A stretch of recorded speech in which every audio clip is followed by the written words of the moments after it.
traditional gathering, a Brahminical gathering. Somebody mentioned in the morning, Maharaj, Krishna Kshetra Maharaj said, provocative. So, at the risk of being provocative, and please do not mind, this is a conference where we want to discuss things in a way where conflicting views can be resolved, hopefully.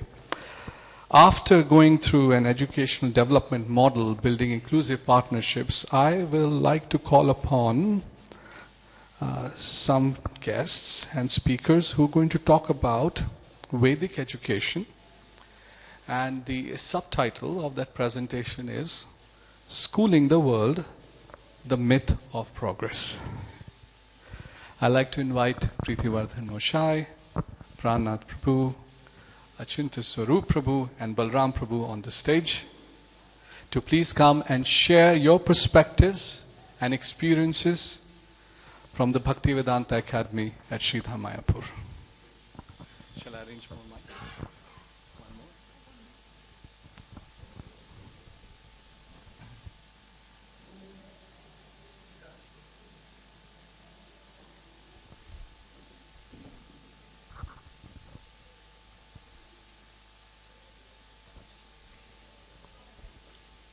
Hare Krishna.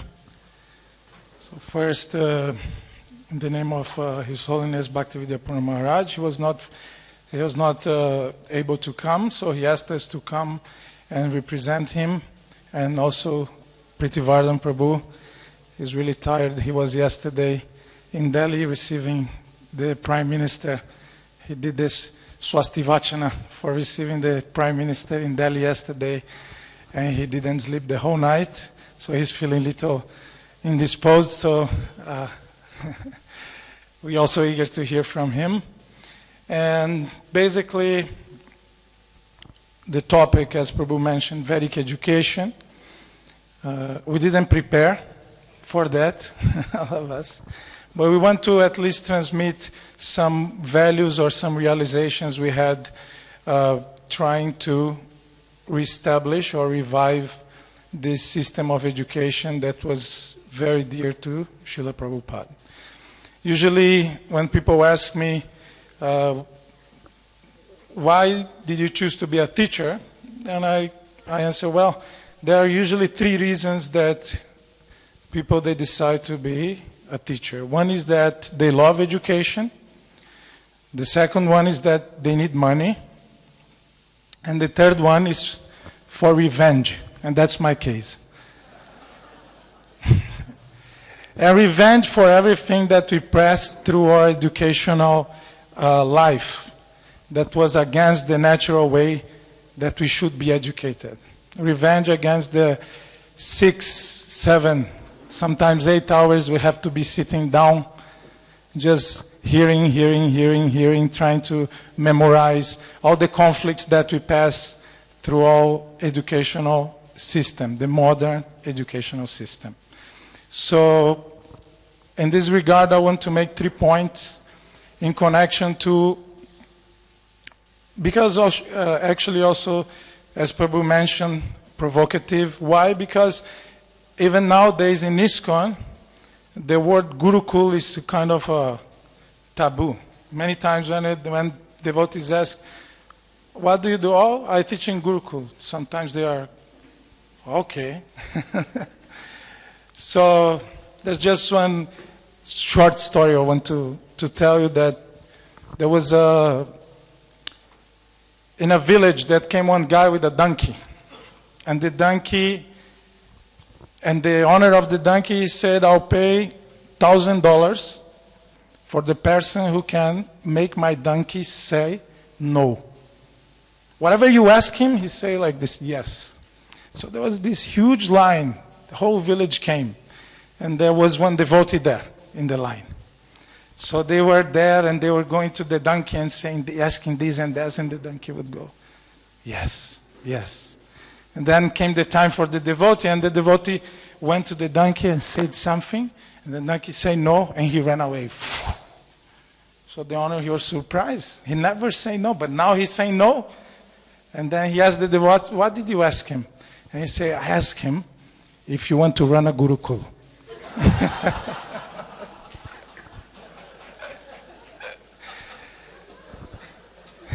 In ИСККОН. Sorry, I didn't complete the phrase. In ИСККОN. Anyway, it was just to break the ice. So then, the three principles that we stand for, and this is not coming only from us, this is a historical and philosophical perspective within education. One is that gurukul education is based in values. Usually in education, when you study curriculum, the ABC of curriculum is that you have to learn how to compile objectives according to knowledge, skills, and values.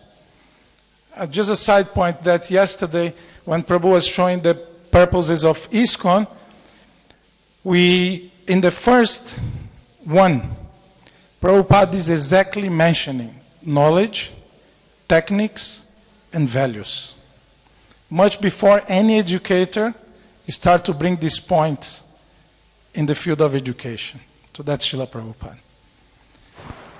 So we learn about these knowledge, skills, and values. But the Gurukul system of education is based in values. In the modern education system, it's all based in knowledge. You get knowledge, even if you're a rascal, you pass to the next grade. And nowadays it's even worse because it's not knowledge, just skills. If you know how to Google it, if you know how to find some kind of systematic way to solve the problem, even if you don't have values, you are considered a good person. But Gurukul education is about values. That's the first point. Second point is that Gurukul has a personalized curriculum. It's not a massive industrial way of education. Every student should have his own path in terms of his school life, his educational life. And the last one, and most important, is that the knowledge, it's in a descending process, not ascending process. So I will share just two more things and I'll pass to the boys to speak. Just the experience and why I got attracted to this kind of education. Of course, because of the order of our Acharya, but I finished my studies in education, then I came to Mayapur. I taught before. I was in Waldorf, involved with Waldorf education. I was teaching in Waldorf schools before. And when I came to Mayapur, then I knew, okay, Gurukul is there. Let me see what's going on. And then I saw these boys there. He was very young that time. And I saw how sharp, how intelligent, and how well behaved these boys were. And I was impressed. I came from Gangasagar one time with them in a bus for, I don't know, 9 or 12 hours. And it was a very stressful trip, that specific trip. And the boys, they were quietly talking inside the bus. No havoc, no fights, no screaming.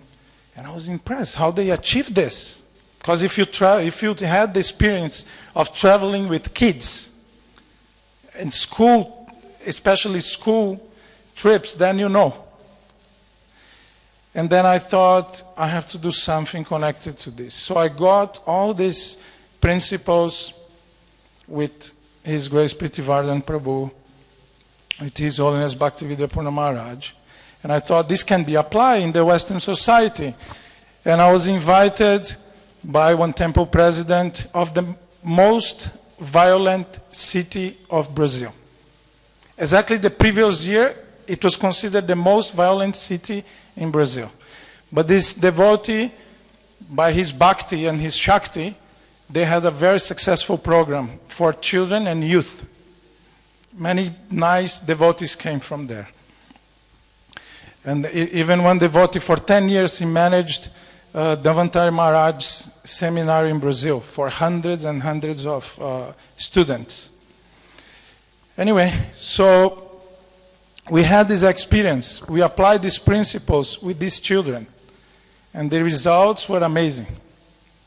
For 7 years I was there. It was a government-recognized school. And I'll just give you a few examples so you understand what I'm talking about. We had one girl, her name was Balaram. Somehow, someone gave the girl the name Balaram. I think because she was really strong. When she was 7, her mother was to give her to another man so she can get money. That was the girl's situation. And she liked to come to the temple for prasadam, for the programs. And this girl, even at one point I had to go to the slums, to the traffic leader.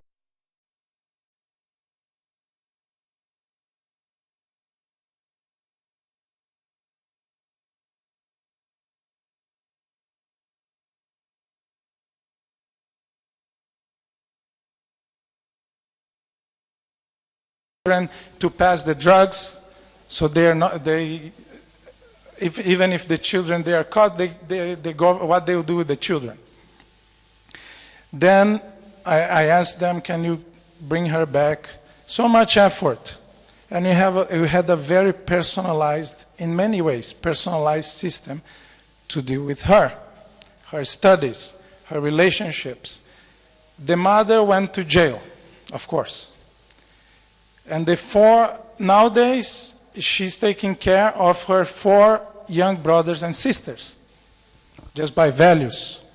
She chants, she's a devotee. This is just one example. I have example of boys who broke a chair on the teacher's head in the previous school, and they were coming Sunday and Saturday to have classes. And 3 months after that, they were picking flowers for Krishna 5:30 in the morning. So this is the example of how Gurukul education can be effective even outside of this environment. Details are details, but we are speaking about principles. So anyway, I'll pass the word to these boys. Actually, they experienced much more than I experienced, and I feel you can get much more from them than from me.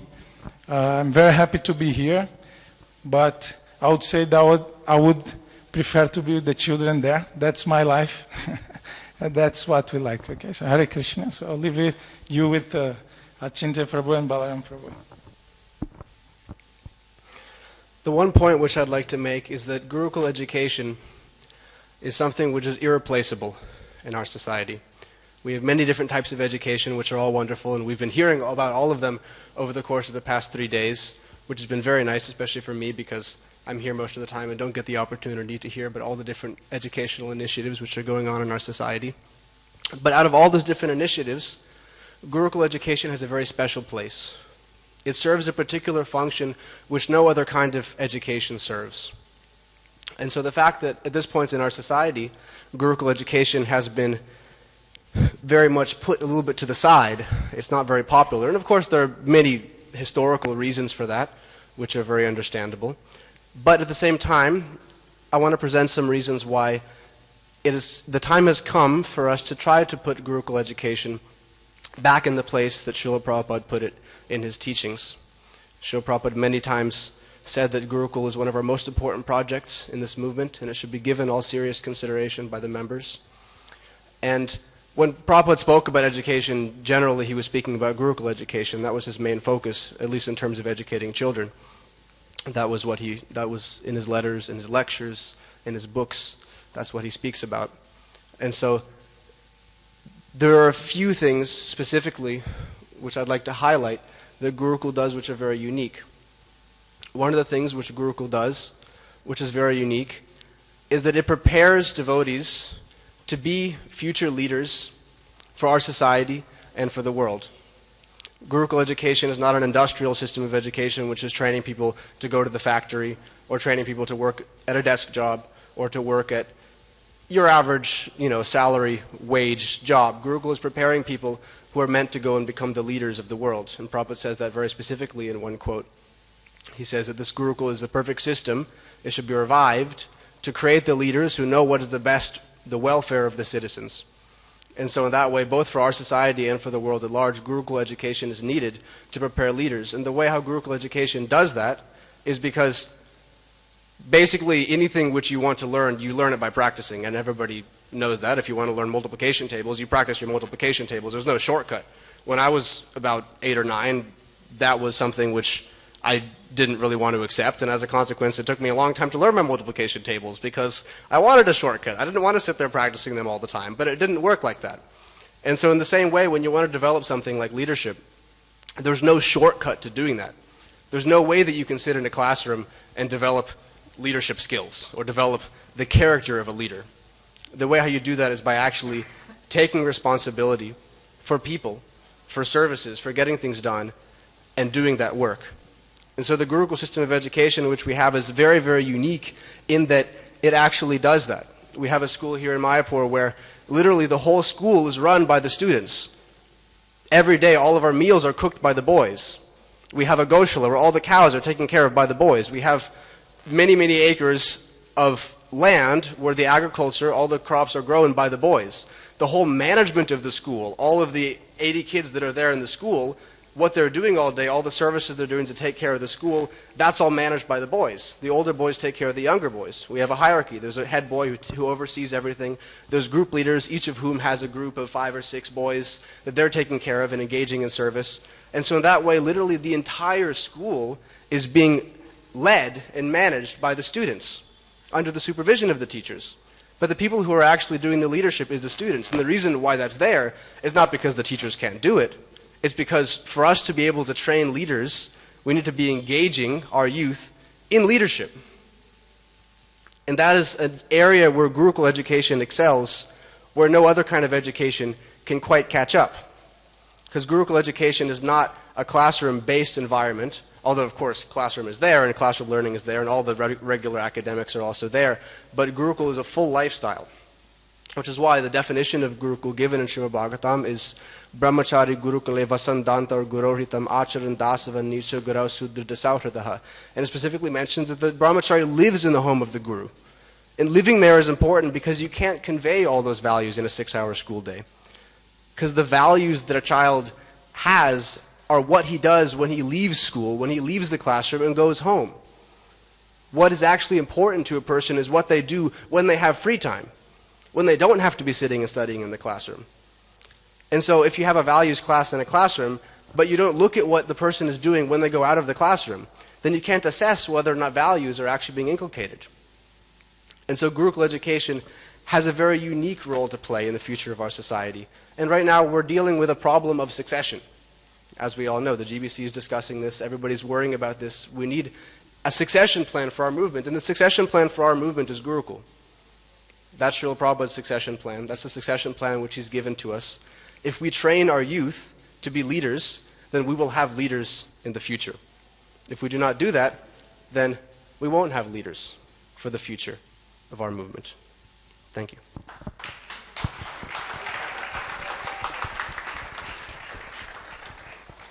Hare Krishna.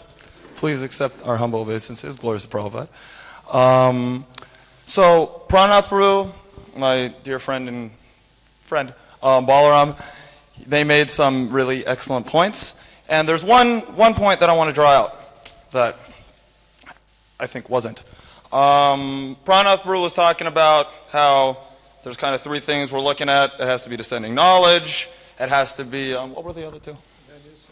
Values and personalized curriculum, right? Descending knowledge, values, and personalized curriculum. Now, especially personalized curriculum, that sounds pretty far-fetched. But it's still very nice. And then Balaram was talking about how this plays a unique role, this education system, this type of education, it plays a unique role in our society. And from my understanding, the functional aspect of both of these things, the way that we can understand these things and see, oh yeah, that could actually work, is if we look to no further than Bhagavad Gita. In Bhagavad Gita, Lord Krishna says, Tad vidhi pranipatena pariprashnena sevaya uparekshanti te jnanam jnaninas tattvadarshina. He says quite clearly that if you want to learn the truth, first of all, approach someone who knows the truth. right? This is where we get the descending knowledge. You approach someone who knows the truth. And then what do? You have some submission. You render service, and you ask questions. A lot of questions. Being inquisitive is extremely important in the development of our Krishna consciousness, and in the development specifically of our education. Krishna Kshetra Maharaj was making some points along those lines this morning. And so this is the key. This is how a Gurukul education system works. Because otherwise it's so easy to point at it and go, yeah, you're writing us a post-dated check, right? Because we're telling you all this stuff. And we're saying, yes, there's a personalized education system of Gurukul. This Gurukul will train the future leaders of the world and, of course, of the society. But Palena Parichiyate, Prabhupada used to say. Let's judge a work by its fruit. Yeah? And obviously there are many wonderful examples of Vaishnavas who have come forth in the Gurukul, just as there are wonderful examples of Vaishnavas who have come forth in ISKCON, right? Generally, and from many walks of life. So why should we take this seriously? We should take this seriously because this isn't an idea, right? This isn't indoctrination. This is science. The science of education can be achieved in this simple way. Krishna gives it to us. We approach someone who knows the truth. Right? And who is someone who knows the truth? It's someone who knows Krishna. Kiba Vipra Kiba Nasi Sudra Kenanai Jay Krishna Tattva Veta She Guru Hai. That person is qualified to teach us. So that person can give us knowledge. So when we approach a devotee, now in any walk of life, of course, we're ready to surrender from anyone, a king, Maharaj Prataparudra, right? You name it. Anyone can surrender to a Vaishnava. Anyone can make advancement in devotional service. But just because anyone can do it, doesn't mean that there's not a specific time and a specific place in which it is most profitable. And according to our acharyas, according to our scripture, and according to common sense, the best time to do that is when someone is a child. And then that's how you get your deductive knowledge, right? You get your parampara. Why? Because a child is ready. Children are really amazing. They're literally built to be educated. Some people would disagree, and for very decent reasons, but they are. And it's because they won't quit. Just 1 minute. It's because they won't quit, right? They'll keep nagging at you until they get their answer, right? They're completely impervious to like ego. That's why little kids learn how to walk and run and talk and all that stuff, because they goo-goo gaga for 2 years first, right? They don't care.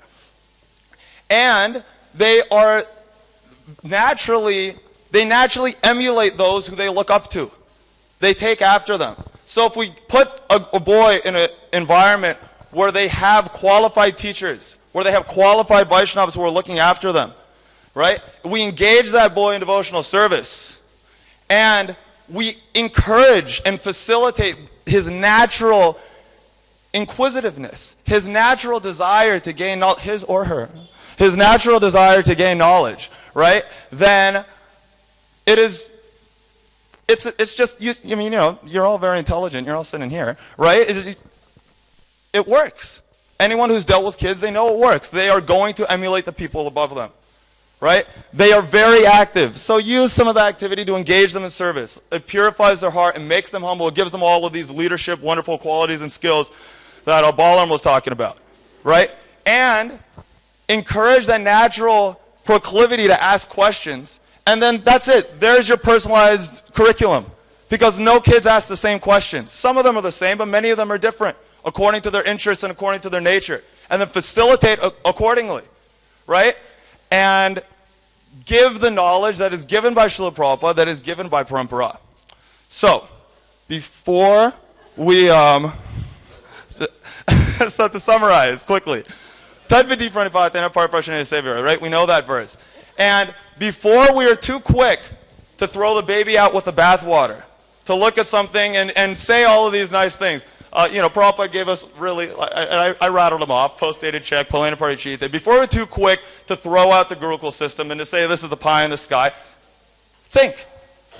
And this is the reason that Prabhupada wanted us to think, and he gave us so much knowledge so that we wouldn't have to rely on our sensory observation solely, and we wouldn't have to solely rely on our inherited prejudice and bias.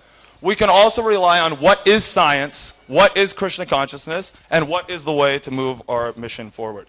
Thank you very much. Hare Krishna. Thank you. Thank you, Achinta Swarup. Prabhu, Balram Prabhu, and Pranath Prabhu. We have some time for questions. Okay, so we'll go with Ajita Govinda Prabhu here first. Yeah, yes, Prabhu, the mic is with you. Yeah, Hare Krishna. Yeah, thank you, Prabhu, for such words of inspiration. Gurukul is always when we visit Mayapur, we definitely go to Gurukul and hear from the boys. It's a great source of inspiration. So my question is, generally we think in terms of the productivity, outcome. So children, they study in Gurukul for many years. Then what is like after they pass out, what is their future? What they generally do? And as we see, as in respect to, as we relatively, if we compare it with the base preaching trend in India, in base preaching, like I am also a base product. So we were never been to Gurukul, and we admit to bases while working outside, and then we dedicate our life, and we get thousands of devotees like this who have dedicated their life for Srila Prabhupada mission. So in Gurukul, children are brought up in Krishna conscious way. So what is the outcome? What is it like? What they do after they pass out? Thank you. Hare Krishna. Okay, it was already actually addressed. The Vedic education is based on developing the values, the character, which is the main focus to develop in the children. And if the child has a proper values, a proper character, then I'm sure there is no scarcity for him to be engaged anywhere and to be properly respected. So we see the modern education, or not specifically say in India, everything is geared for diploma. You get some diploma, you get some piece of paper, and that's what you need. For what? I remember when I was studying, similar thing actually happened. When I was studying on, it was a high school, or college you can say, and I would go sometimes and not see actually where I may be working after some time.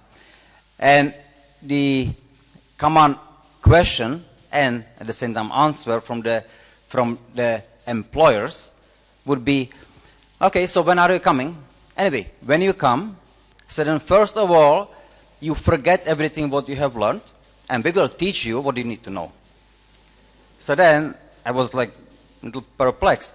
Why am I studying so much for not learning what I need to know? So I was contemplating about what needs to be done. And then it struck me that what we learn must be applied in practice, must be practical. So the Gurukul education, it's about then how to practically teach the children what they learn, how to apply it. The purpose of the education should be always to bring the children to self-realization. As close as you can